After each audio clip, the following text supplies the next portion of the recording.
Tennessee adds another top 300 player to the 2026 recruiting class. Zach Groves adds length and durability to the edge position, and why I think he's going to be a diamond in the rough.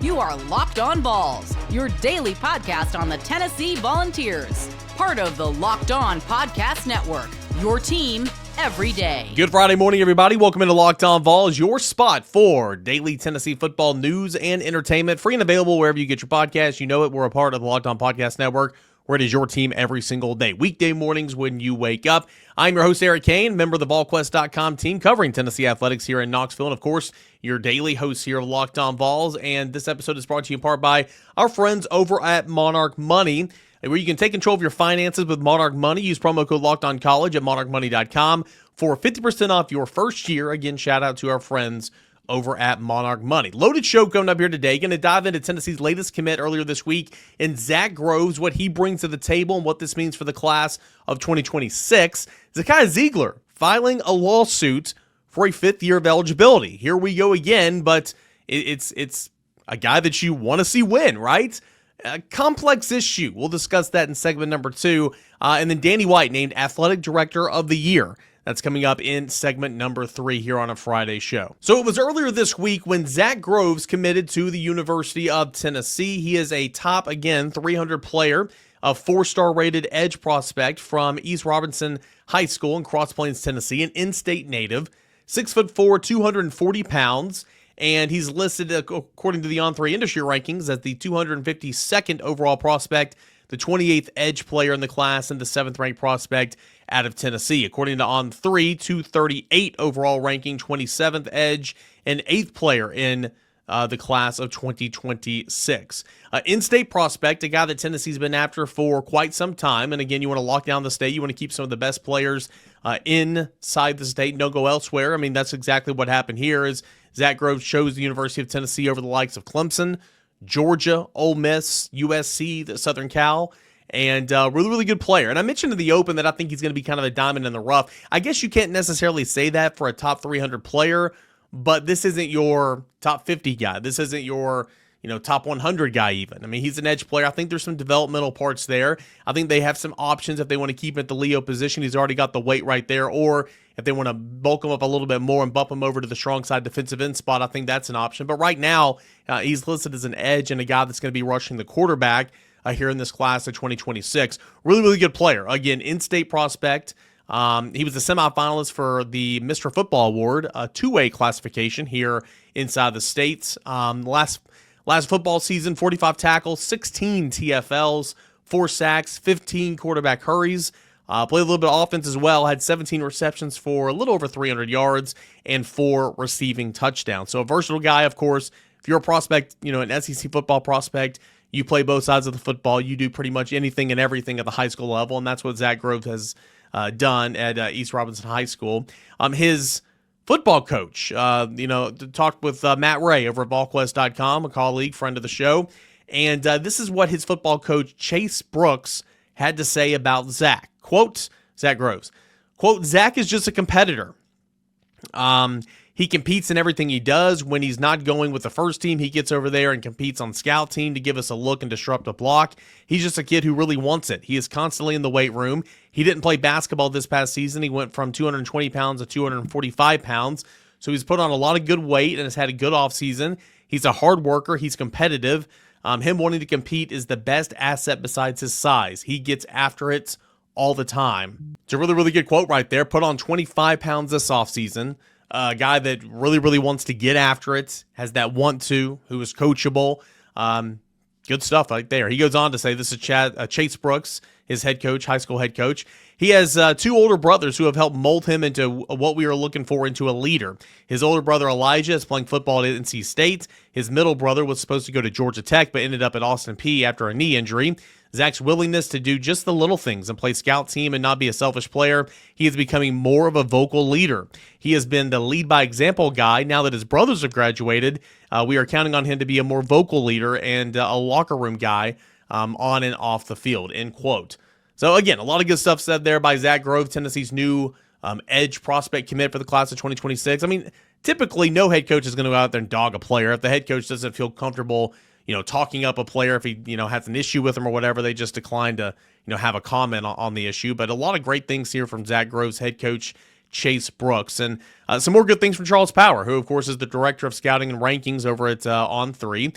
He says, quote, Zach Groves is an athletic pass rusher that makes a lot of plays on Friday nights, on both sides of the ball. He really impresses us with his play speed, and his effort to backside pursuit. You see him make plays behind the line of scrimmage with his athleticism and his ability to chase down ball carriers. He plays with a high motor and is really encouraging effort. Let me try that again. He plays with a high motor and a really encouraging effort level. We also see him make plays as a pass catcher on offense. He just finds ways to impact the game with physicality, and the way that he plays is what you want to see. I think he can continue to improve as a finisher in the backfield, but certainly shows the skill sets you like to see in a pass rusher. He is a nice in-state pickup on the edge for Tennessee, a guy who projects well with what they do on defense, end quote. And again, that is from Charles Power, the director of scouting and rankings for On3. So again, a lot of good things said here. Zach Groves now, 4-star rated prospect, top 300 per On3, ranking 238. He joins a class for the University of Tennessee that is currently ranked 12th in the country, 5th in the SEC, and he becomes the 4th highest ranked commit of the class so far. Now, we know recruiting's about to really heat up a little bit. The 865 Live event that we talked about on Wednesday's show, that's going to take place this weekend, and we'll have some news and notes coming out of the weekend, I'm sure, on Monday's show.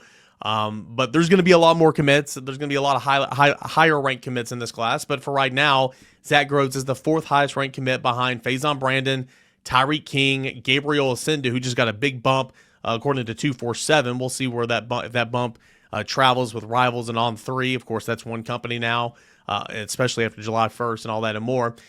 Zach Groves comes in there at number 4, joining Carson Snead right behind him. We'll see what the latest is with Carson Snead. Been a lot of talk about if he's going to remain in this class or not.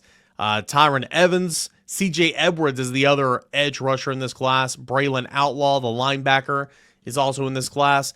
You compare C.J. Edwards and Zach Groves, and there's obviously a size difference right away. Zach Groves is 6'4", 240 pounds, and C.J. Edwards is 6'5", 215 pounds. Edwards is a 3-star rated prospect, like 584th in the country, according to the On3 industry rankings. And then, of course, Zach Groves is much higher, but again, he's at 240 pounds, going from 220 or 225, I guess, to 240 pounds this offseason. So, pretty good pick. I think that there's a lot of potential there. I think this is a guy that Tennessee coveted for a while. I think this is a guy that Tennessee definitely did not want to see leave the state, go to Ole Miss, go to Georgia, go anywhere like that. When Rodney Gardner is really after a guy and really wants a guy, I buy stock into that. I mean, again, we've gone back and done the re-rankings for the class of 2022 and 2023. 2023 was yesterday's show. And you're seeing all the defensive linemen that the staff, Rodney Gardner, Coach Chop, that they've hit on. They've hit on a ton of defensive linemen over the years. And so anytime you see something like that, I'm going to buy stock in that. And so right now, I am buying stock in Zach Groves, the recent commit for the University of Tennessee. Again, 12th in the nation right now, 5th in the SEC. The 865 Live event is coming up this weekend. It's going to be a big event, and really excited to see who eventually makes it to campus and kind of what the talk is coming out of that event, and we'll talk about it all on Monday. But Zach Groves, the latest commit for the University of Tennessee. All right, when we come back, Zakai Ziegler filing for a 5th year of eligibility. Number 1, does he have a shot? And number 2, is this good for college? It's not that hard discussion coming up next right here on Locked On Vols. Ever check your bank account and wonder, where did all my money go? Between dining out, online shopping, entertainment, it's easy to lose track. That's where Monarch Money comes in, your personal CFO giving you full visibility and control over your finances. Monarch Money isn't just a budgeting app. It's a complete financial command center. You can track all your accounts, investments, and spending in one place, so you stop just managing your money, you start truly building wealth. When I started using Monarch, I realized just how much money I was spending online shopping. Amazon's, the food order, online order, and all that and more. Now I can budget smarter and save more when I use those apps, but I can certainly start saving and start thinking about my spending more. Instead of juggling multiple apps, I can use Monarch to check my finances, track my spending, and even plan long-term goals. So I took control of my finances with Monarch Money. Now you can as well. If you haven't already. Use promo code LOCKEDONCollege at monarchmoney.com for 50% off your first year. That's monarchmoney.com, promo code LOCKEDONCollege for half off your first year. Again, LOCKEDONCollege for 50% off over at monarchmoney.com. Tennessee legend Zakai Ziegler has filed a lawsuit seeking a fifth year of eligibility for this upcoming basketball season, 2025 to 2026. Now, this isn't brand new. Zakai Ziegler's not the first to do this in certain sports. Diego Pavie, Jet Eland, Alberto Ozuna. I mean, there's been, different, and there's more than I haven't even mentioned here. There's been different scenarios and different players over the last couple of months who have filed lawsuits with the NCAA seeking preliminary injunction, and that's kind of what Zakai Ziegler's doing here to be eligible for this upcoming season. The lawsuits, according to the press release sent out to the media, alleges that the NCAA's rule permitting 4 seasons of eligibility within a 5-year eligibility window is an unlawful restraint of trade under federal and state antitrust law. Zakai Ziegler is currently being represented by the Garza Law Firm and Liston PLLC. Another quote from the press release, we have requested a preliminary injunction to allow Zakai to compete in the upcoming season while pursuing his graduate studies. We look forward to a swift resolution to this matter so that Zakai can begin preparing for next season. I got news, end quote. I got news for you. Ain't going to be nothing swift about it, in my opinion. It's interesting here, though, because, again, you got Diego Pavie, who, sued the NCAA, asked for a temporary restraining order, denied, granted preliminary injunction, and then there was a blanket waiver for players in his boat in that situation. You have Jet Eland, who's the safety at Rutgers, who spent the last couple of years at New Mexico, UNLV, and he was just granted preliminary injunction, but his case is a little bit different.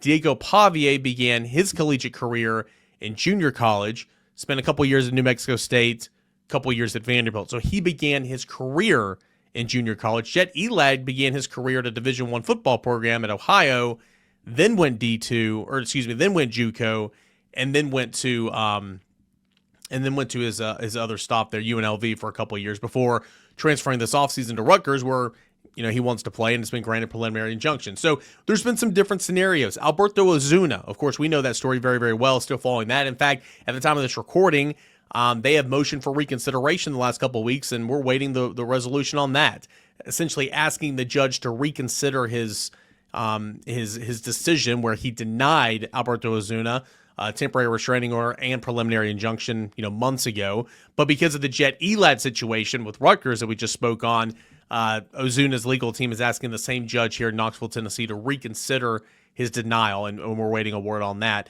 But that's a little bit different as well. Alberto is not in the same timeline as these guys. Like his collegiate career clock ended last year when he was at North Carolina when they bowed out in the College World Series. That was it. Technically, Diego Pavie's academic year still, went through right now, like May, the academic year, whenever that's over. I guess it's July. Like, he's still technically considered a senior.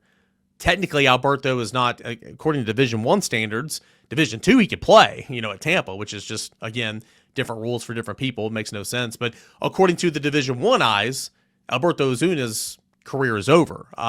Jet Eland's kind of falls into that situation with Diego Pavie. It's a little bit different, but he at least played this past year. So a little bit different in terms of, how you go about those different guys. But you have Zakai Ziegler here that never played junior college, never left Division I to go junior college, never started anywhere else. He's played 4 years here at the University of Tennessee.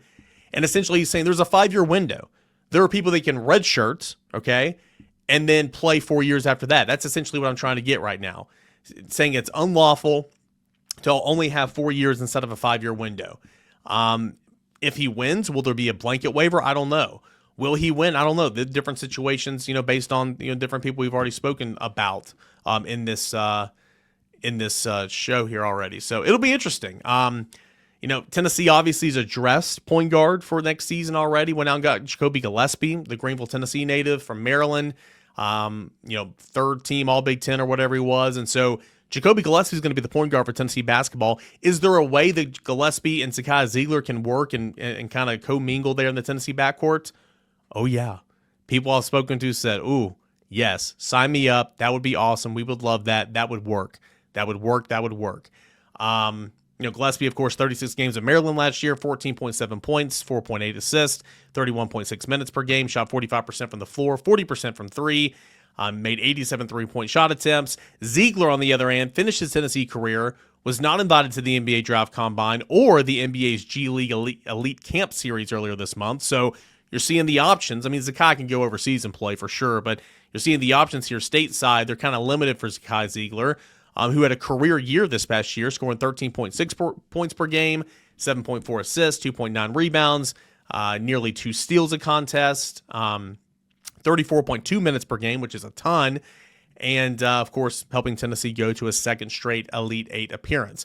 All-time assist leader for Tennessee is 747. Single-season assist leader for Tennessee at 257. The SEC single-season assist record holder this past year with 257, and the first player in the SEC history with 1,550 points, 700 assists, 350 rebounds, and 250 steals. I mean, obviously, Zakai has left his mark on Tennessee and the SEC. He's had a very productive year. But he is, again, arguing, him and his legal team, that within a 5-year window, you should get 5 years, saying that is unlawful and all that. And Zakai is arguing, essentially, that he can make a whole lot of money. And that's another part of this situation here that we're not talking enough about. It's kind of awkward, too. I'm not saying that Tennessee couldn't get it done. But obviously, Tennessee's invested in Jacoby Gillespie. Tennessee's invested in Jalen Carey. Tennessee's invested in some of these other transfer portal additions. Nate Mint coming in here. Tennessee's built this roster. But Zakai Ziegler's lawsuit argues that he can make anywhere between $2 and $4 million for that 5th year of college basketball. If granted preliminary injunction, could Tennessee afford to pay that? Would Zakai Ziegler really want to go somewhere else other than Tennessee and seek that money? He loves Rick Barnes. Rick Barnes adores Zakai Ziegler. Zakai Ziegler loves Tennessee. I mean, he's talked about everything this fan base has done for his family with the Fire back when he was a freshman and just the way that they've had his back. I'm not saying Zakai would ever leave. I'm just saying between $2 and $4 million, if that's on Zakai, if that's on the table for Zakai, potentially like this lawsuit states, how much of a hometown discount would he come back for? Could Tennessee make that work? I'm sure Tennessee can make that work, but man, that would be that would be a challenge for sure. So this is very interesting. In the grand scheme of things as well, talking about getting awkward, is this good for college athletics? If you're not a fan of Tennessee, it's easy to say, no, this is stupid. This is stupid. Diego Pavia. I mean, as a Tennessee fan, right, you're sitting there saying, no, this is bogus. I mean, what? Your time has come. Get out of here. Even though I think he's a great story in college football. Alberto Ozuna. He is 25 years old, I believe, 24, 25 years old. Some could argue that it's time for him to move on. But based on the merits of what's been allowed and what's not been allowed, he certainly has a case.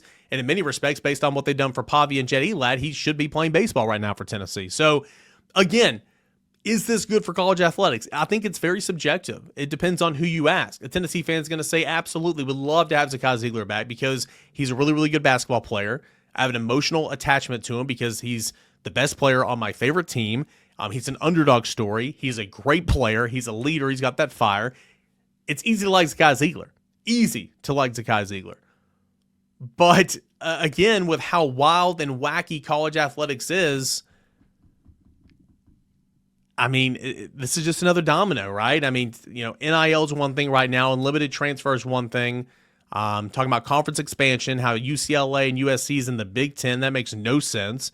Talking about all this stuff in terms of college football playoffs and all that. I mean, it's truly a wild, wild west right now.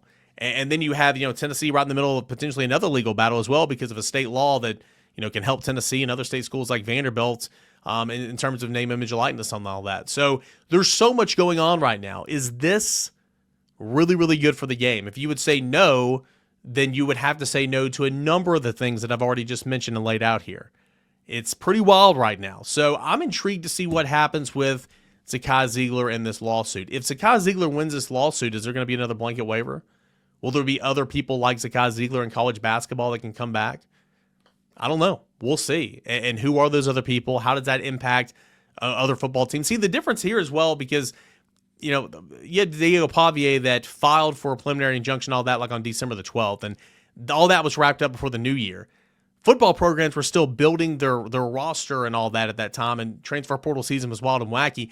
I mean, the transfer portal for basketball has really slowed down. The majority of the teams have who they're going to have, and they have an idea. They have the blueprints. They have the foundation for their basketball teams moving forward to 2025 and 2026. Not saying that teams wouldn't make exceptions or make room and all that. And I mean, Rick Barnes already said that he's left one scholarship open, and there's been people that think that potentially because of the fifth year, Zakai Ziegler, Jordan Gainey as well, that roster could expand to 15 instead of 12. So again, this is very, very interesting. And if Zakai wins, there's a blanket waiver there. I mean, Jordan Gainey's another one that you'd be paying attention to. Jordan Gainey needs to come back. He could help Tennessee in a massive way, same as Zakai Ziegler. So interesting times we're living in. Zakai Ziegler, again, he is filing a lawsuit against the NCAA, motioning for preliminary injunction to allow him eligibility for the upcoming season, essentially alleging NCAA's rule permitting 4 seasons of eligibility within a 5-year window is an unlawful restraint of trade under federal and state antitrust laws. If I'm the NCAA, I'm going to go over here and say, okay, so 5 years, why not 6 years? Why not 7 years? Why not 8 years? Why not 35-year-olds playing their, 12th senior season or, 10th senior season, with the respective schools? Where's the cutoff there?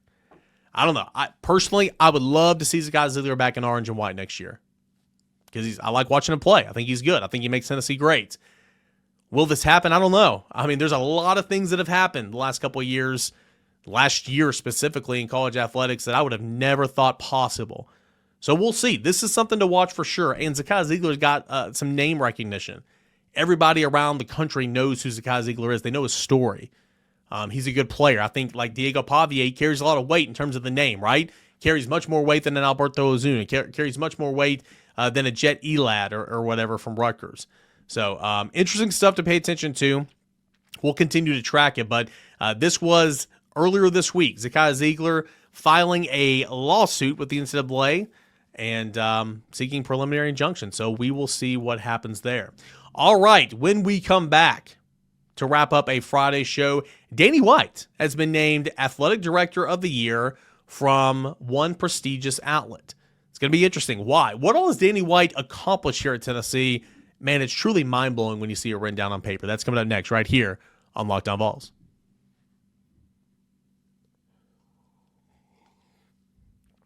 Tennessee Athletics Director and Vice Chancellor Danny White has been named Athletic Director of the Year by the Sports Business Journal. It's a big deal. Sports Business Journal, that is a massive, massive deal. Essentially recognizing all the sports people and, athletic directors and all that across the country and, people on the front lines fighting all this wild, wild west, really weird college landscape, and that we just kind of discussed with Zakai there in segment number 2. But not only is this AD, if you're an athletic director, you got to focus on football, which is your moneymaker, or basketball for those select schools where that is your revenue generator, where you might not have a football team, or your football team's just not popular. I'm talking Duke. I'm talking a lot of these programs that don't have a football team, and all that and more. But you have to focus on all these different sports. Then you got to focus on Rev Share. I didn't even mention Rev Share in the other segment. Rev Share is likely coming. You have the house set up right now. There's so much going on, and you got to deal with image and likeness and collectives and all that. Oh, also you have to deal with fundraising, making sure your facilities are up to par, and making sure that you have enough money to stay in business here. I mean, there's so many different hats that you have to wear if you're an athletic director of a Power 4 institution right now. And Danny White, arguably, and according to the Sports Business Journal, does a better job than anybody else. This is a quote here from Chancellor Donde Plowman. Quote, Danny's impact on our campus and in changing the world of intercollegiate athletics has been transformational. And I'm thrilled for his leadership to be recognized as the SBJ Athletic Director of the Year. Danny sets the tone with his competitive drive, strategic approach, and problem-solving mindset. He has built an incredible team of athletic administrators committed to supporting student athletes and winning with integrity. The culture he has built at Tennessee is truly special. Things were bad here with Jeremy Pruitt, the former regime. Things were bad here during the coaching searches of 2017. Things were bad here during the coaching searches, leading up to, where Josh Heupel was and all that. I mean, really, the one that led to Jeremy Pruitt was just such a train wreck. The alignment with Randy Boyd, Donde Plowman, Danny White. It's incredible. It's incredible. Like the all-everything school and how challenging it is to be considered an all-everything school in the year of our Lord 2025.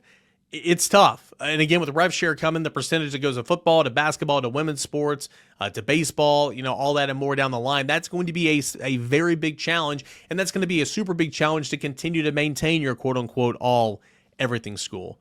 But right now, Tennessee is an all-everything school, and I'll tell you why, man. Since White arrived in 2021, Tennessee has been winning all across the fields, the courts, the landscapes. Football's had two 10-win seasons, made their first appearance at the college football playoff in December, also won an Orange Bowl. Basketball, with Rick Barnes and company, consecutive trips to the Elite Eight. Baseball won a national title. It's been to Omaha 3 of the past 5 years, okay? Kim Caldwell went to the Sweet 16 as her first season as head coach of the prestigious Lady Vols basketball program. Men's basketball, football, baseball, all finished ranked in the top 25 at the end of their respective seasons last year. Tennessee was one of only 4 athletic departments in the nation with that distinction. Tennessee, for the second straight year, is in position for all 20 sports to make postseason play. That's impressive. Listen, for the second straight year, Tennessee's in position for all 20 sports on campus, varsity sports, to make postseason play. Last year, Tennessee finished third in the Learfield Director Cup standings, which is the Vols' highest ranking ever. Tennessee's won the All-SEC Sports Trophy each of the past 3 seasons. So specifically, Tennessee's won the SEC version of what the Director's Cup is, which is pretty much an all-encompassing athletic department prestigious honor. 11 sports finished in the top 10, 6 in the top 5 in 2023 to 2024. Banner year concluded with the baseball team winning its first national championship, 24th team crown in Tennessee history, and the first since the Lady Vols back in 2009. In 2024, Tennessee became the only school in the nation to appear in the college football playoff, the Elite Eight, and the College World Series. It's pretty good. It's really, really good. When you're talking about from January to the end of December, you had an Elite Eight with basketball, national championship in baseball, and then my voice is getting really, really soft right now. I'm sorry. And then a college football playoff appearance in December. But also going back to what I said when you have to wear all these different hats, okay?